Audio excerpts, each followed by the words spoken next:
इब्राहिम आदिल शाह जो कि राजा है बीजापुर का, उसने एक किताब लिखी, किताब नौरस।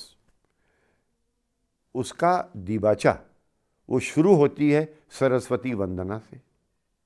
अब लोग ये भूल जाते हैं कि कल्चर और मज़हब दो अलग चीज़ें हैं, लेकिन कल्चर मज़हब से पैदा होता है, मज़हब का कल्चर पे असर होता है, कल्चर का मज़हब पे असर होता है।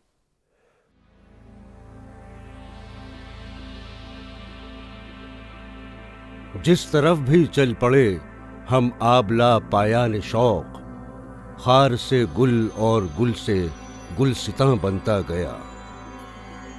सफर तो दिलचस्प उसी वक्त होता है जब कोई हम सफर भी हो। तो आइए हम और आप सफर पर निकलें जो दिलचस्प भी हो और सबक आमोज भी। इस सफर में एक जादू नगरी भी मिलेगी जहां मंदिर भी हैं और मस्जिदें भी, लेकिन दोनों लड़ते झगड़ते नहीं। जहां मुल्ला भी हैं और पंडित भी, लेकिन एक दूसरे के हाथ में हाथ डाले हुए। यहां हसीनाओं की टोलियां भी मिलेंगी और आशिकों के जमघट भी। शायर भी मिलेंगे और गवैये भी, नाचने वाले भी मिलेंगे और नचाने वाले भी।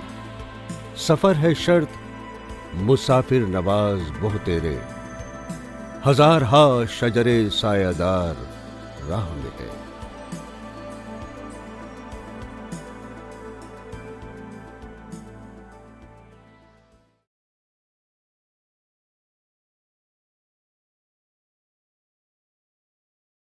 मेहदी गगरिया उतारो नईम की, तुम ना उतरियो तो कोऊ ना उतारी, भर ले पानी सुघर पनहारी।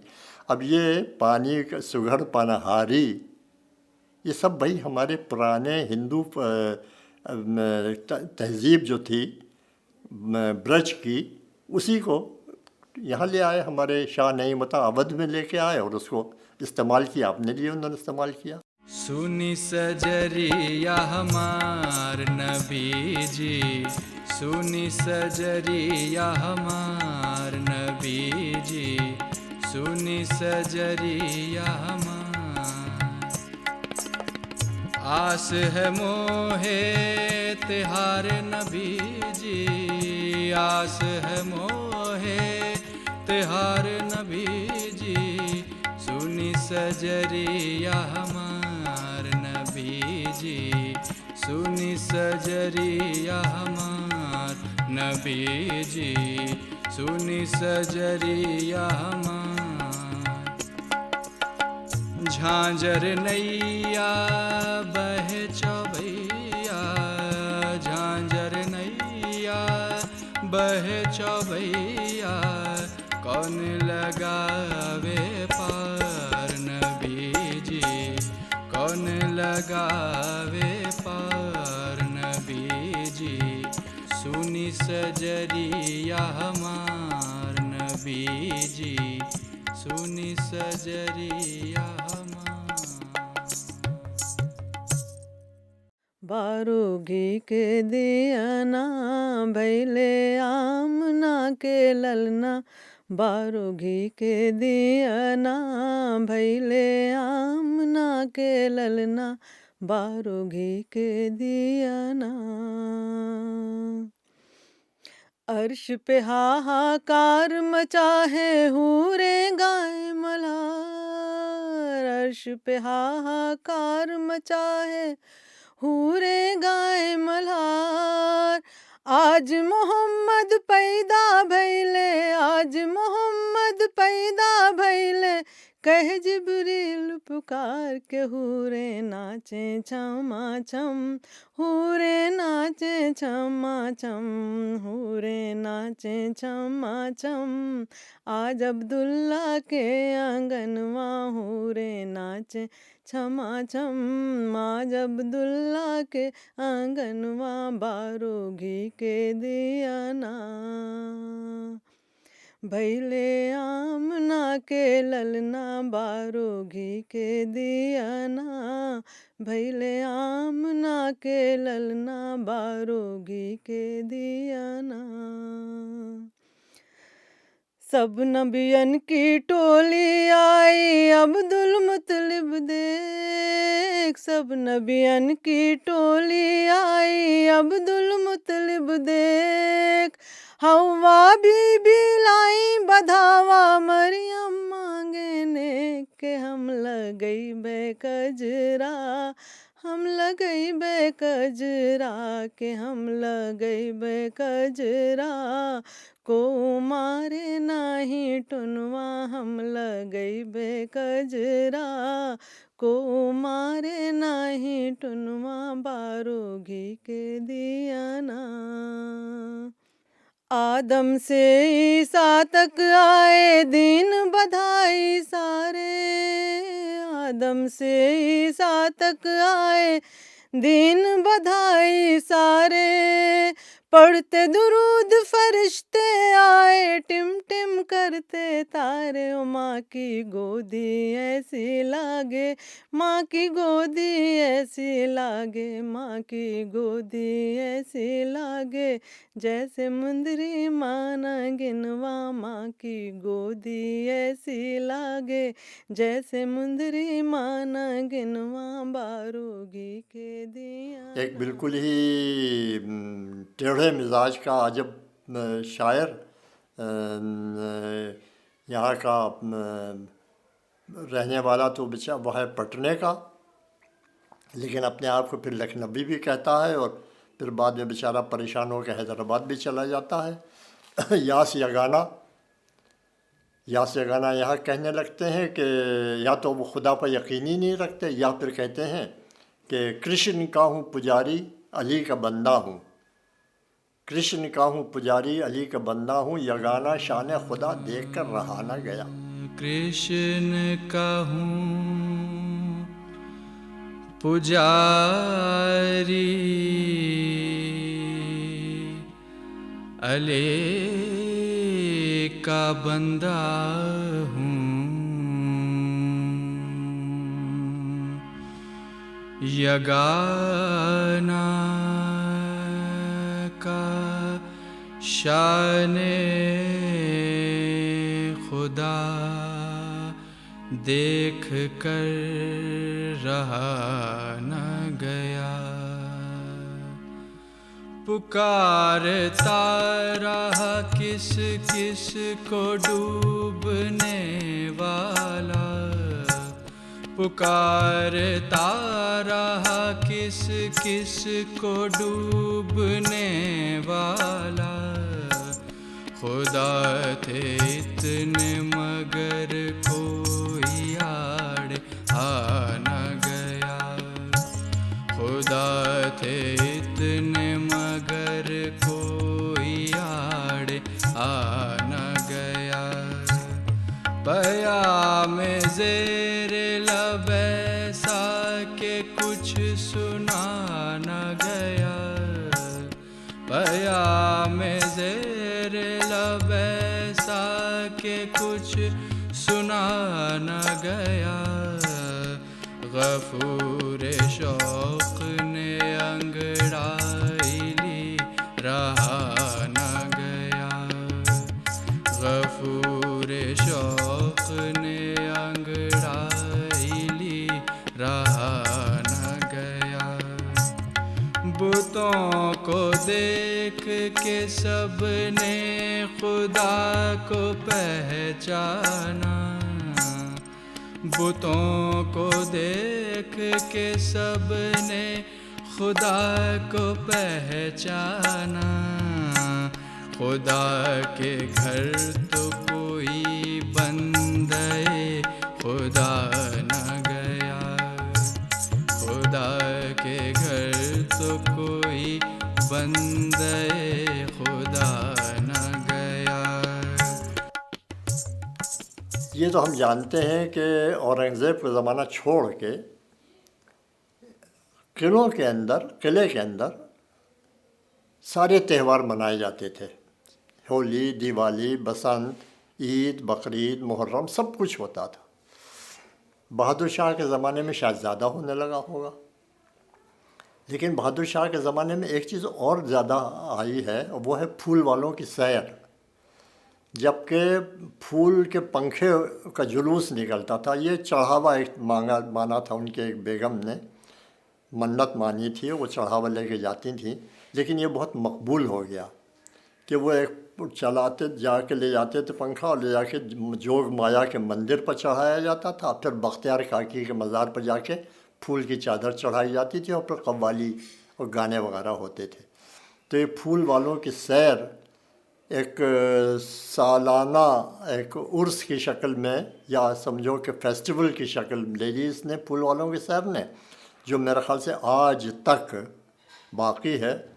वो हुकूमत के सरपरस्ती भी उसको हासिल हो गई है, इसलिए और भी वो आगे बढ़ रहा है और लोग उसमें बहुत दिलचस्पी के साथ शामिल होते हैं। तो वो ट्रेडिशन जो है वो अभी तक किसी न किसी शक्ल में बरकरार है।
गालिब अपनी पेंशन लेने के लिए कलकत्ते जा रहे थे। कहीं घोड़े पे गए, नाव पे गए, पैदल गए, पैलंक्विन पे गए, उस पे डोली में गए, फीनस में गए।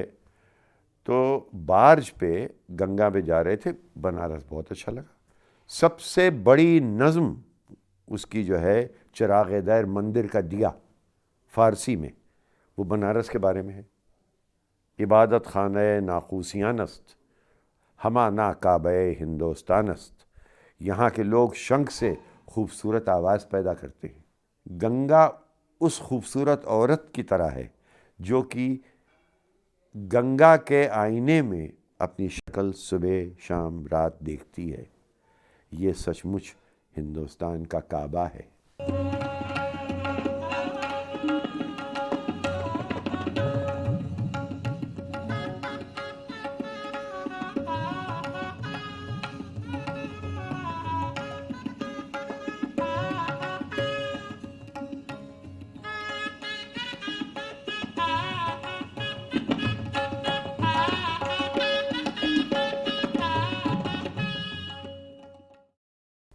करंजिया ने हिंदी बुलेट्स निकाला और मुनीश नारायण सक्सेना उसके चीफ एडिटर। उसके बाद उर्दू बुलेट्स निकला, एडिटर मुनीश सक्सेना। तो हिंदी और उर्दू बैक वक्त एक ही इंसान था जो हिंदी उर्दू का एडिटर था, वो था मुनीश नारायण सक्सेना। मुनीश का मशहूर कौल था एक कि अगर आप अच्छी उर्दू लिखना चाहते हैं तो हिंदी जानना ज़रूरी है, और अगर अच्छी हिंदी लिखना चाहते हैं तो अच्छी उर्दू होना जानना ज़रूरी है। तो मुनीश को दोनों ज़बानें आती थी, हिंदी भी और उर्दू भी, इसीलिए बहुत अच्छी ज़बान हिंदी भी लिखता था, उर्दू भी लिखता था। एडिटिंग के अलावा, ज़बान के अलावा हर शख्स की ज़बान सही करना, कौन सी ख़बर कहाँ जाएगी, ये सब। फिर एक कॉलम नज़्म, एक नया जेनर इन्होंने शुरू किया, नज़में लिखने का, पॉलिटिकल नज़में। अजब चीज़ हैं चौधरी जी हमारे, कभी इस किनारे कभी उस किनारे, उसी की खुशामद उसी की बुराई, इसी में उन्होंने सदा मात खाई। उसूलों के लेकिन वो पक्के बड़े हैं, जहाँ थे अभी तक वहीं पर अड़े हैं। बड़े कारखाने मुसीबत पड़ी है, तबाही के रस्ते की पहली कड़ी है। न मजदूर होंगे, न हड़ताल होगी, न चोरी चकारी की पड़ताल होगी। पढ़ाई ही सारी बुराई की जड़ है, पढ़ाई के बल पर ही सारी अकड़ है। न स्कूल होंगे, न तालीम होगी, जहालत बराबर से तकसीम होगी। न निकलेगी औरत कोई घर से बाहर, वो पीसेगी चक्की, वो पाथेगी गोबर। दबा दूं तो फाइल न हाकिम से निकले, मैं कह दूं तो सूरज भी पश्चिम से निकले। मेरे साथ राजा, मेरे साथ रानी, यहां से वहां तक मेरी हुक्मरानी। यही एक तमन्ना सदा से रही है, जो 100 तरीके से सबसे कही है। कोई मुझको ऊंची वो कुर्सी दिला दो, बुढ़ौती तो मेरी ठिकाने लगा दो। हमारी बेटी शीरी उनके हाफिज़ थी। उनकी जो नज़में लिखते थे वो शीरी जमा कर लेती थी और उनको याद भी हो जाती थी, तो ख़ुद मुनीश को याद नहीं रहती थी। हालांकि उसका हाफजा बला का था मुनीश का, लेकिन अपनी नज़में सारी पूरी कभी याद नहीं होती, तो उसको रोज़ तो लिख देते थे अपने वो।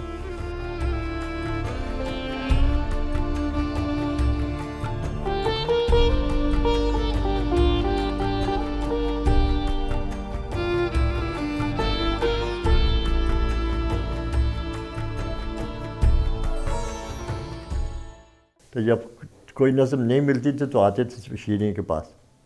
शीरी वो नज़म है तुम्हारे पास? शीरी यहाँ है। वो शीरी ज़रा हमको दे दो, अच्छा ज़रा हमें काम करना है। रोटी रोटी मत चिल्लाओ, थोड़ा है तो थोड़ा खाओ। पेट पर अपने पत्थर बांधो, मुन्नी को तुम खुद बहलाओ। मुन्ना भूखा सो जाएगा, हर साल बजट ये आएगा। नेता कितना कम खाते हैं, मेवे दूध में रह जाते हैं।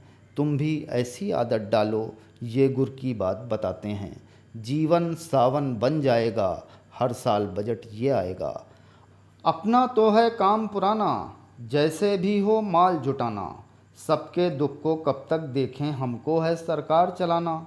अपना झंडा लहराएगा, हर साल बजट ये आएगा। बेकार तुम्हारा रोना होगा, अब तो जो होना है होगा। तुमको काहे की चिंता है, बेहद सस्ता सोना होगा। भूखा गहने गढ़वाएगा, हर साल बजट ये आएगा।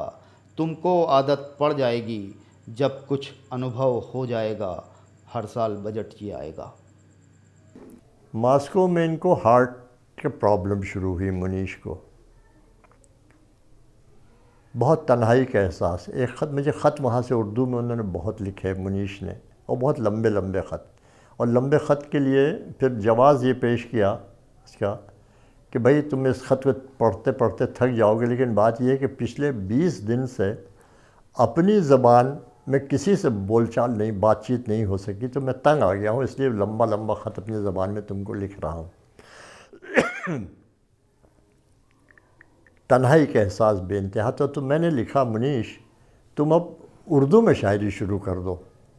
फिर जवाब आया कि तुम मुझे क्या समझते हो कि मैं बढ़ाई गिरी तो कर सकता हूँ, लेकिन शायरी वारी मेरे बस में कहाँ है। लेकिन फिर असीर लखनवी के नाम से, असीर तखल्लुस था, असीर लखनवी के नाम से मुझे गज़लें लिख के वहाँ से भेजी, लेकिन एक शर्त के साथ कि ये ज़हनी बढ़ाई गिरी है, इससे ज़्यादा कुछ नहीं।